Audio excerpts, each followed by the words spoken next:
Well, hello there, friends, and welcome back to A Daily Walk. It's Monday, and it's kind of exciting around here right now because we have hundreds of kids that are showing up. This is the beginning of our VBS, Vacation Bible School. Did you ever go to Vacation Bible School? It's a great time in the church where we take an entire week and we just minister to the children.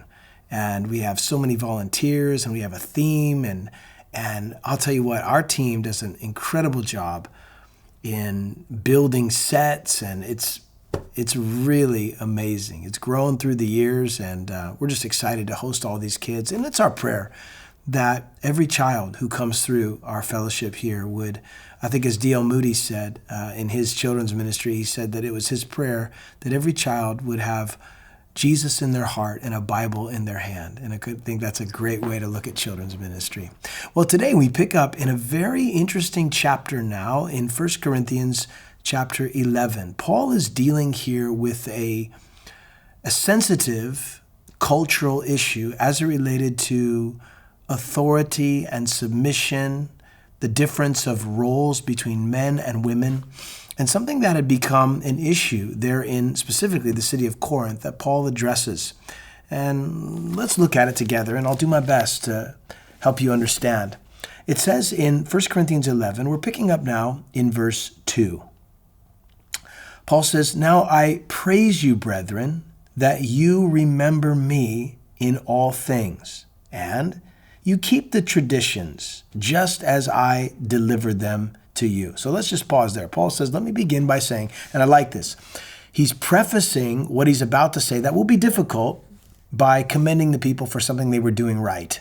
He said, I just want to say I'm blessed that you actually listened in this area. Remember, this is a letter of correction, and there's so much that Paul is saying in correcting them for improper practice in the church. But here he says, well, here's something positive. Let me just say to you that I'm going to praise you, brethren, that you remember these things that I gave to you, and you're actually applying some of them. And I think it's important that we look for the positive things, not just always the negative things. And I like that Paul does that here. But he goes on to say, but, now here's the contrast, but, verse 3, I want you to know that the head of every man is Christ, and the head of woman is man, and the head of Christ is God. Paul now is just establishing roles and order according to God's principles. There's an order. We have Christ. You have the man who is subject to the Lord. You have the wife or the woman who's subject to her husband. And eventually you have the children that are subject to their parents. There's just an order that God has in the home and in the church. It doesn't mean inferiority in any way. It just means that this is God's order. And I'm thankful that God is a God of order. It doesn't mean here, please don't misunderstand, that somehow women are, as I said, inferior to men and men are lording over the women in the church. That's not what he's saying. He's just saying this is God's order. This is the way that things are supposed to go in order that they will, so that there'll be unity and there'll be proper procedure. This is just God's plan. So he establishes that. Now he goes a little bit deeper, and here's where it gets interesting. He says in verse 4, every man praying or prophesying, having his head covered, dishonors his head. But, here's the contrast, every woman who prays or prophesies with her head uncovered dishonors her head. For that is one and the same as if her head were shaved. You think, well, that's interesting. What in the world is Paul talking about? Apparently in that culture, for men, very clearly, to pray with their head covered, probably like the Roman priests in idolatry, they would cover their heads. Paul said that's dishonoring. Don't do that. That's not the order that I want you to have in the church. You don't need to have your head covered when praying or prophesying. Now, that's not saying, today you can't wear a hat in church or you can't, Paul's just talking about what's going on. This is a very cultural section, honestly, of Corinthians. And as you read through the context, it'll make more sense.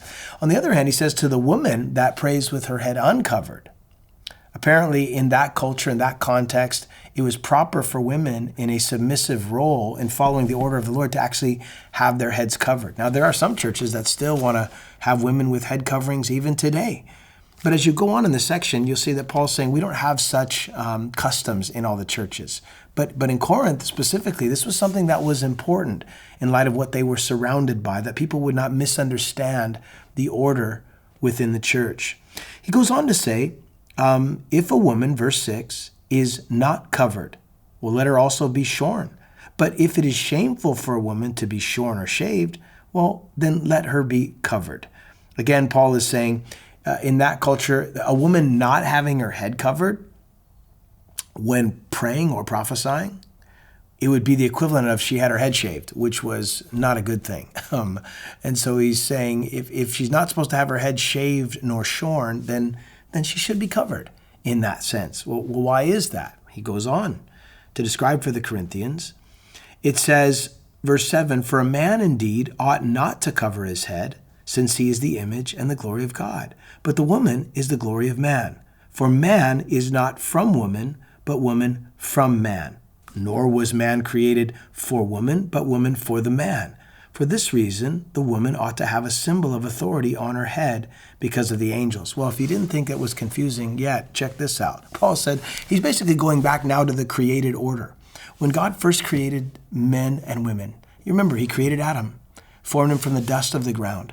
And then he took something from the man and he created the woman. And the woman was created to be a support, a helpmate to the man. God knows we need help. And so he created the woman in order to be a support to the man. So Paul says this is the reason for it's an aspect of submission. This is God's order.